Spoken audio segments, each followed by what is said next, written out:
மத்தேயு 7ஆம் அதிகாரம் 21ஆம் வசனம்.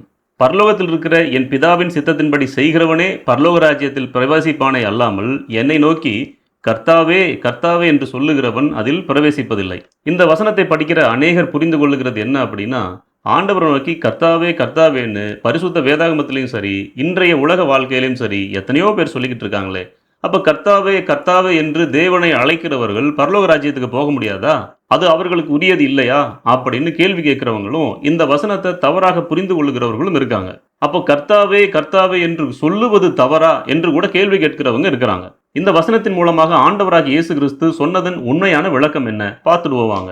என்னை நோக்கி கர்த்தாவே கர்த்தாவே என்று சொல்லுகிறவன் அதில் பிரவேசிப்பதில்லை.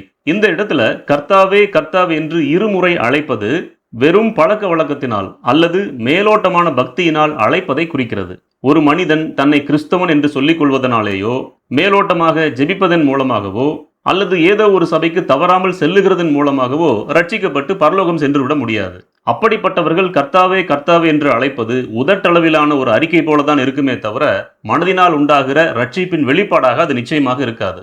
என் பிதாவின் சித்தத்தின்படி செய்கிறவனே அல்லாமல் என்கிற வார்த்தை எதை குறிக்கிறது? பரலோக ராஜ்யத்துக்கு செல்லுவதற்கான உண்மையான தகுதி தேவனுடைய சித்தத்துக்கு கீழ்ப்படிந்து நடக்கிறதில் தான் இருக்கிறது. அதன்படி நம்முடைய வாழ்க்கையை அமைத்துக் கொள்ளுவதில் தான் இருக்கிறது. அப்படியானால் பிதாவின் சித்தம் என்பது என்ன? ஒன்று, ஆண்டவராகிய இயேசு கிறிஸ்துவை விசுவாசிப்பது.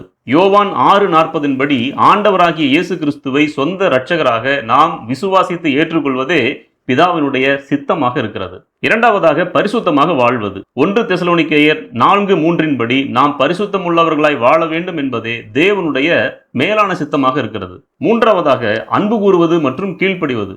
தேவனுடைய கட்டளைகளுக்கு கீழ்ப்படிந்து பிறரிடம் அன்பு கூறுவது தேவனுடைய சித்தமாக இருக்கிறது. அடுத்ததாக, சடங்குகள் அல்ல, தேவனோடு கூட உள்ள உறவு முக்கியம். மத்தேயு 7:22-23 வாசிச்சு பாருங்க. நாங்கள் உமது நாமத்தினாலே தீர்க்க தரிசனம் உரைத்தோம், பிசாசுகளை துரத்தினோம், அற்புதங்களை செய்தோம் என்றெல்லாம் சொல்லுவாங்க. ஆனால் இயேசு அவர்களிடம், உங்களை நான் ஒரு காலம் அறியவில்லை, அக்கிரம செய்கைக்காரரே, என்னை விட்டு அகன்று போங்கள் என்பார். இதிலிருந்து நாம் அறிய வேண்டியது என்ன அப்படின்னா, அற்புதங்கள் செய்வதோ அல்லது பெரிய பெரிய ஊழியங்களை செய்வதோ ரட்சிப்பினுடைய அடையாளம் அல்ல. ஆண்டவராகிய இயேசு கிறிஸ்துவோடு நமக்கு இருக்கும் தனிப்பட்ட உறவும் அவருக்கு கீழ்ப்படுகிற குணமும் தான் ஆண்டவராகிய இயேசு கிறிஸ்துவை நம் சொந்த இரட்சகராக ஏற்றுக்கொண்டதனுடைய அடையாளமாக இருக்கிறது.